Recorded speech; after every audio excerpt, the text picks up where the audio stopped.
Welcome back to my channel. I hope everybody's doing well today. It is an absolutely glorious day outside today, but I have spent quite a bit of time out there, so I'm happy for the break to be sitting in air conditioning and filming. I want to quickly point out that in my description box down below, my socials are linked as well as Patreon and merch, just in case anybody is interested.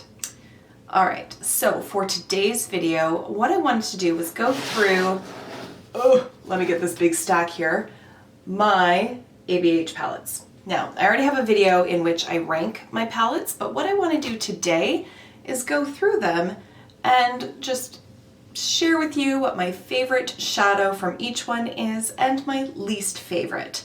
Why? I don't know. I just thought it might be something interesting to do.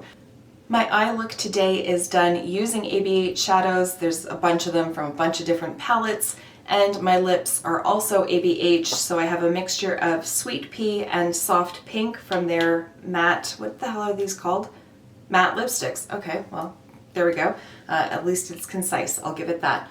So that's what I've got going on here. In retrospect, I probably should have worn like the ABH foundation and the ABH Amrezy highlighter, but I didn't have that much forethought, so oh well. Anyways, I don't want this video to be super lengthy, so let's just dive straight into it. We're going to start off with Sultry, simply because it's on the top of the pile. So I have shown this one in a multitude of videos, but there's the inside in case you haven't seen it before. Picking my favorite out of this palette was actually very easy. It's the shade that I'm just naturally drawn to every time I use this palette, and it is the shade Cyborg. It's this sort of silver. Like, I don't really know how to describe it. It's like a silvery taupe, I suppose. And it is rather unique, in my opinion, from what I have in other palettes because it's not a true silver, but it's also not like a true taupe. It's kind of a nice little hybrid between the two. I find that it has like just a bit of like a, I want to say like a warmish undertone to it, but I could just be completely talking out my butt. But it just has an interesting undertone to it. I find that it's very flattering on the eyes. It's not quite as harsh as a stark silver can be. Don't get me wrong, I do enjoy a stark silver every now and then, but this one I just find it's very easy to wear. No, it's very easy to wear, and it's just a beautiful shade overall. So then I looked for my least favorite in this palette, and you're going to see a theme develop as we go through the stack, but the shade that gets the least amount of use for me, and one that I really just could have done without, is the shade Fresh, and it's just this matte cream shade here, swatched on the hand. You can see it right there. I guess if I'm wearing like a stickier base and I want to set that down so that it's not quite as sticky, then this is the kind of shade that is good for that. But overall, it's not a shade that I would look to for a transition shade. I wouldn't necessarily put it on the lids. I don't really use these kind of shades as like inner corner highlights, so it just doesn't really bring a lot to the table unless I'm trying to blend stuff out. But even with that, these shadows blend so nicely that I don't really need this cream in order to do that. So it's just a shade that is kind of wasted space in the palette for me, and there could have been something else in its place. All right, so now we're going to move on to the next palette, which is Modern Renaissance. And again, if you haven't seen the inside, I would be surprised, but at any rate, here it is. With this palette, let's start with the least favorite, and then we'll talk about the most favorite. The least favorite is the shade Tempera? It's not Tempera. I always want to call it Tempera. Whatever. Anyways, it looks exactly like Fresh. Another cream shade. And then swatched out, it might be slightly different, but not far off, that's for sure. Just for shits and giggles, let's just see. I think Tempera might have just a slightly more pink to it. The difference is very subtle. That's fresh and that's tempera. I can't really detect. There might be like a slight amount of pink in here, just a slight amount, but not enough that like once it's applied, you'd ever be able to notice. If I have to stare at it that hard to see if there's a difference, there really isn't a difference, at least not one that's worth mentioning. Although I've just dedicated like 30 seconds to talking about it. So let's move on. Again, it's the same reasons. I don't really get a ton of use out of those kind of shades. And again, when these shades blend as nicely as they do, I don't feel that I need the additional help from a cream shade to really sort of buff out the edges. All right, so then my favorite out of the palette is probably the one that draws a lot of people in, and it's this shade right up here, which is called Love Letter. It's just a beautiful pinky purple. It's deep without being like super dark. It blends beautifully. It's just a gorgeous matte shade. It's like a nice deep raspberry shade, if you will. And I think especially with this palette, I think that was kind of the color that really excited everybody about this palette, if you will, because up until the point where this palette was released, you didn't really see a lot of these shades in palettes. And then of course it also has this Venetian red shade down here as well, which is also very pretty. And I hemmed and hawed a long time over which one is my favorite, so I'll just swatch both of them to show you. I think I give it to Love Letter just because it has a bit more of like a purpley pink kind of element to it. So that is Venetian red and that one is Love Letter there. But this one is also a beautiful shade. Next up is Soft Glam, and we'll talk about the least favorite again because it's the same shade as in Modern Renaissance, Tempera. So I'm not even going to bother swatching it. It's the exact same shade. It's a duplicate. I didn't like it in the other palette. I don't like it in this palette. Where I run into problems though is figuring out which is my favorite shade. I have 4 of them written down because I could not decide. I swatched the hell out of this palette and tried, and I could not narrow it down. And that happens again with another palette, but we will get to that one when we get to it. So I'm gonna swatch them all and we'll chat about it. So on this finger here, let's get it focused. There we go. This one is Dusty Rose. This one is Bronze. That is Orange Soda, and then over here is Mulberry. And then I will do the hand swatch, and I like them all for like different reasons, which kind of makes sense because they're different shades. Starting from the bottom with Dusty Rose, I really like this as a transition shade, and I find that it's different than a lot of the transition shades that I have. It is on a cooler basis, it has almost like a purple tone to it, and I just really think it's a beautiful and unique shade.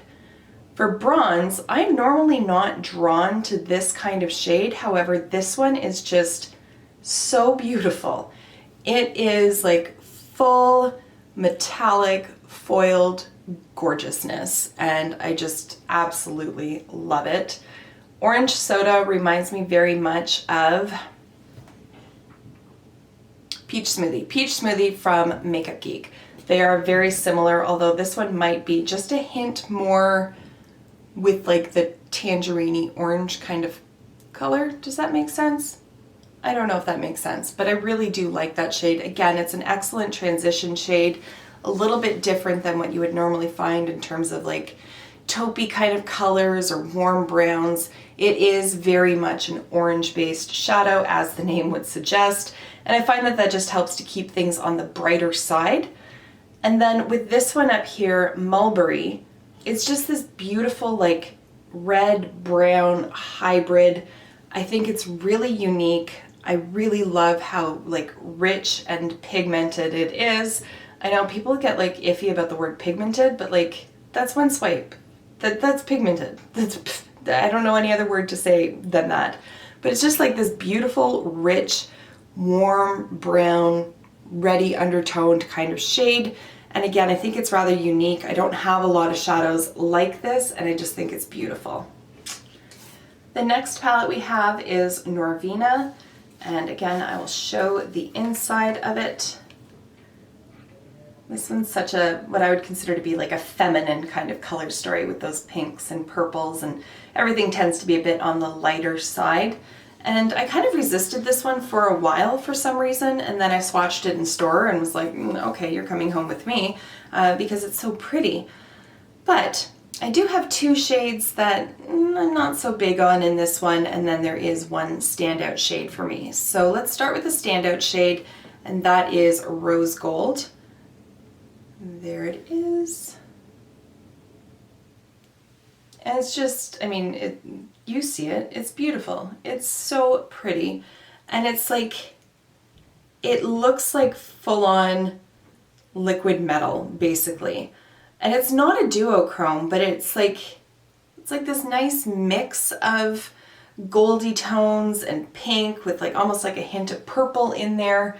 And like I said, it's not a duochrome or like a multichrome or anything like that. There's no shift to it. It's just the color itself isn't really what I think of when I think of rose gold. It's a bit more intense than that, but it is this beautiful blend of rose and gold kind of tones, and it's just stunning. It's so pretty.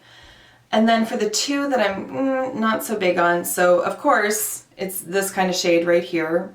I told you we were going to see a theme develop. This is the shade called Base, and then this one over here is called Incense. And while I do typically like the murkier kind of tones, I just don't like this shade. I don't know. It's just not one that I ever reach for.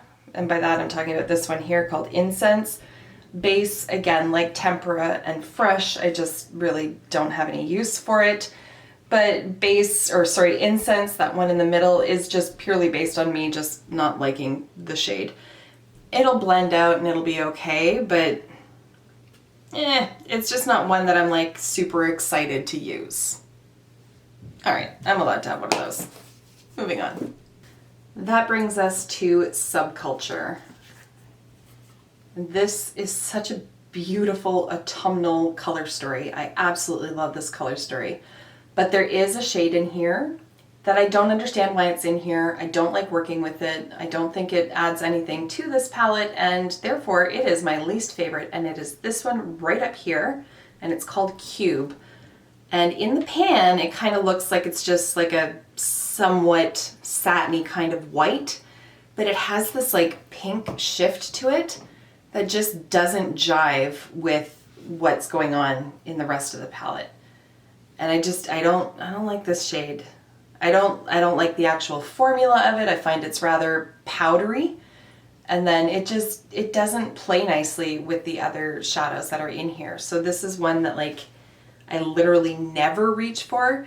And in fact, the first time I used this palette, I did reach for it and then got very upset because I thought it was like a shimmery white shade that could go in the inner corner or whatever.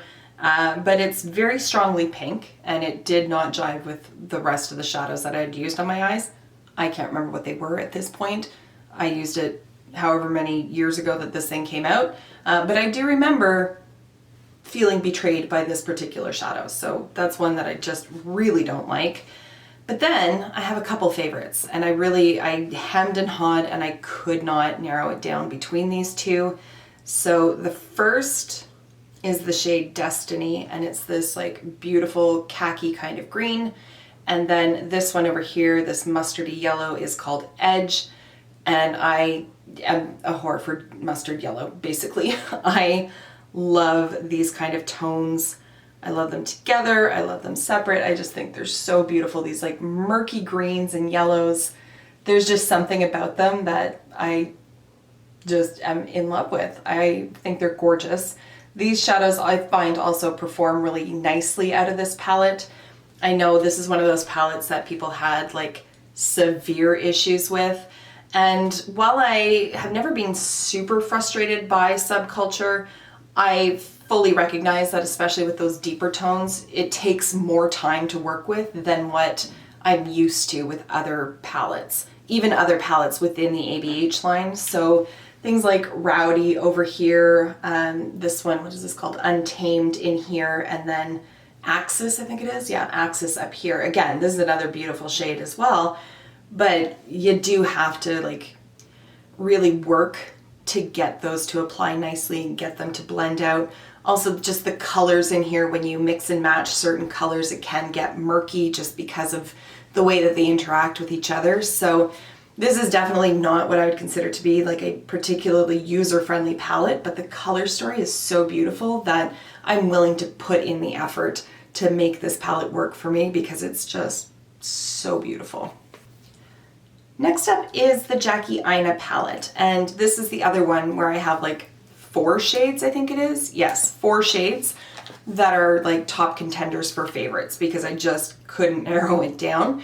But I do only have one in here that I really wasn't a fan of. So let's talk about that one and get it out of the way.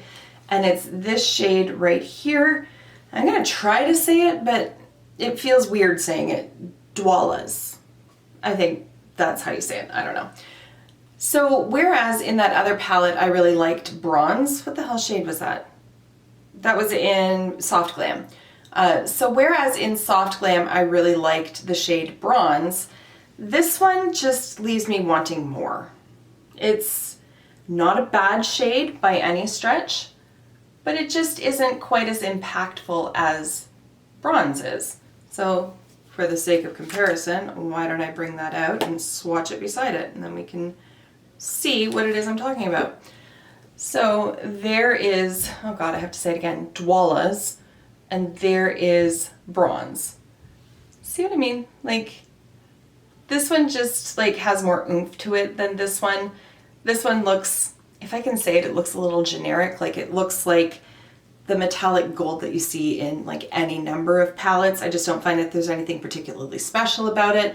And there are so many other great options in this palette that is a shade that I just typically overlook and don't reach for. So I'm gonna clean my hand off and then I'm gonna show you the 4 that I love. Here we go. So the first shade is Zam. Then we have Trust Issues, Wigglies, and Sponsored. And they're so beautiful. They are just so gorgeous that I just could not choose between them. And funnily enough, they are all foiled shadows. That is sort of my wheelhouse. That is my jam. That is the tits. So here we go. On the top is Zam, and then Trust Issues, Wigglies, and Sponsored. Sponsored is that classic sort of blue-brown kind of deal that will never get old, in my opinion. I think it's absolutely stunning. So many brands have that, and for good reason. It's gorgeous. Wigglies, I don't think I have a metallic red that is anywhere near as beautiful as this one. Trust Issues, from this angle, I mean, I'm staring into a ring light and 2 side lights, so my optics are off, but it is so effing pretty. I'm just not being able to see it very well on the viewfinder. It looks like it's going to be white in the pan, but it's not. It's like this yellow gold, almost looks like it has a bit of a shift to it, although I don't think it really does. It's what's in my inner corners today. No, it's not. I lied about that. Disregard. It is so beautiful. And then Zam on the top there is so metallic that it almost looks like a pressed glitter, but it's not glittery at all. It is smooth as anything. The texture in this shadow is beautiful. I love all 4 of those shades so much. Moving on to the next palette, that's going to be Riviera. And again, I'll show the inside. There we have it. And I was able to narrow it down to 1 favorite and 1 least favorite in this palette. So the favorite shade is called Seaside, and it's this like silvery, bluey, gray kind of deal. I'm not entirely sure how to describe it. I will swatch it and you'll see. And then the other shade is Cabana. So I will swatch them out and then explain my feelings. Okay, first of all, Cabana doesn't swatch very nicely, even with a finger. I'm gonna build that up a little bit, but Seaside does. Okay, so Seaside on the bottom there is just, first of all, it's named perfectly because it actually does remind me of like looking at the ocean with like white caps and stuff. I don't know why, but it does.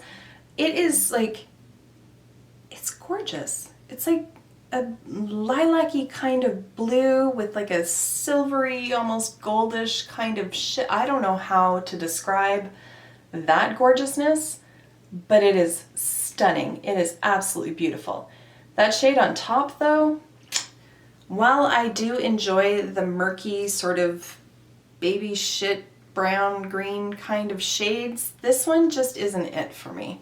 Like I said, it was difficult to swatch that. That's me dipping back into the pan 3 times to get that level of opacity. And it just, first of all, it doesn't jive well, I don't think, in my own opinion, with the rest of the shades that are in here. I think maybe a slightly brighter yellow would have played off nicer with these other bright shades that are in here. It's just not a pretty color. There it is. Not that like mustard yellows and stuff like that typically are pretty, traditionally speaking, but I just don't like this one. It's like a non-color to me. Like, are you yellow? Are you brown? What are you? I don't think it knows, and therefore I don't like it. I will give honorable mention to this shade here called Bahamas, the bright ass pink. But the reason why it didn't take top spot is because I have other palettes with bright ass pinks. That Seaside shadow is quite unique, and that just kind of edges it past Bahamas. We are down to the last 2 palettes, and both of them are collab palettes. So up first is the Carli Bel palette. First of all, I detest this packaging with the passion of 1,000 suns. I hate it. And then what's even more horrifying is once you realize that those are actually like little tiny mirrors. So it's like looking at yourself in a fucking spider eye or something. Like that's a whole lot of me looking back. I hate the packaging, hate it. But the color story is pretty at least. So there it is. And again, this is a palette that I was able to narrow it down to 1 shade that I don't like and 1 shade that I really do like. So the favorite is the shade OA. And it looks sort of like that last one, Seaside, except that it has like all these little bits of micro glitter in it. And not to the like point that it's a pressed glitter, it does have a very smooth texture, but enough so that it catches the light. And I find that in applying this, the glitter doesn't just like disappear. It is actually visible on the eye, and I think it's just stunning. It's so beautiful. This other shade here is called Bear. I don't think I need to explain why I don't like it. I just don't like those kind of shades. I would rather just have like 1 single of that kind of shade just to use in case I need it. I don't really want to see cream shadows showing up in every palette that I buy. And I didn't really realize that they were so prevalent in the ABH palettes until I went through this exercise, but there they are. They keep cropping up over and over again. They're just named something different, except for tempura, which is possibly one of the hardest words to say because I want to call it tempura, which is delicious. Anyways, let's move on to the last palette here, and this is the Amrezy palette. I will never be able to explain just how much it bothers me that this palette is just a little bit bigger than the rest of them. It drives me nuts because all the other palettes are this size and this one has 2 extra shadows in it, so it's bigger, and that, my brain does not appreciate that. I like symmetry, and this one F's it all up. Regardless, I'll move on from there. I have 2 shadows in here that I don't like, and I do have a favorite, singular. So the singular favorite is the one that I am actually wearing in the inner corner of my eyes today, not the one I tried to say it was. And then the 2 that are not my favorite are the 2 pressed glitters. So this is my favorite in the palette, and it is the shade Barb, and it is beautiful. It is like a pinky, purpley, bluish kind of deal. And I don't know if the camera is going to do it any sort of justice, but it is just So gorgeous. On the inner corner, over top of other shadows, on its own, it is beautiful. The pressed glitters. I don't like pressed glitters. I don't like them. They're such a pain in the ass to work with. Are the colors pretty? Sure, especially Liddy. It's like pink and bronzy kind of glitter in there. The other one is just like straight gold. It's called Gemini. But like pressed glitters they suck. I don't like pressed glitters. I just don't. They're patchy, they're hard to work with. I would much rather work with just actual loose glitter and like a mixing medium. Glitter glue, go from there. I don't, and then they do that in the pan. I don't know what that noise is supposed to be, but I think you get the idea. There it is. I just don't like pressed glitters. So those are the two that are my least favorite in this palette. All right, and with that, I'm gonna wrap this video up. Please let me know down below if you actually enjoyed this video, because I can do this for, say, Huda Beauty. I have a bunch of their palettes. I am not as many, but I have a fair amount of Natasha Denona palettes that I could do this with as well. Dare I say that I have a good number of Jeffree Star palettes as well, so if there is interest/demand, I could do it with those palettes as well. Just let me know down below. If you didn't like this, let me know and I'll spare myself the effort. But at any rate, for now, I'm going to wrap it up. Thank you so much for taking the time to watch, and I will see you in my next video. Until then, just be a decent human being. Bye for now.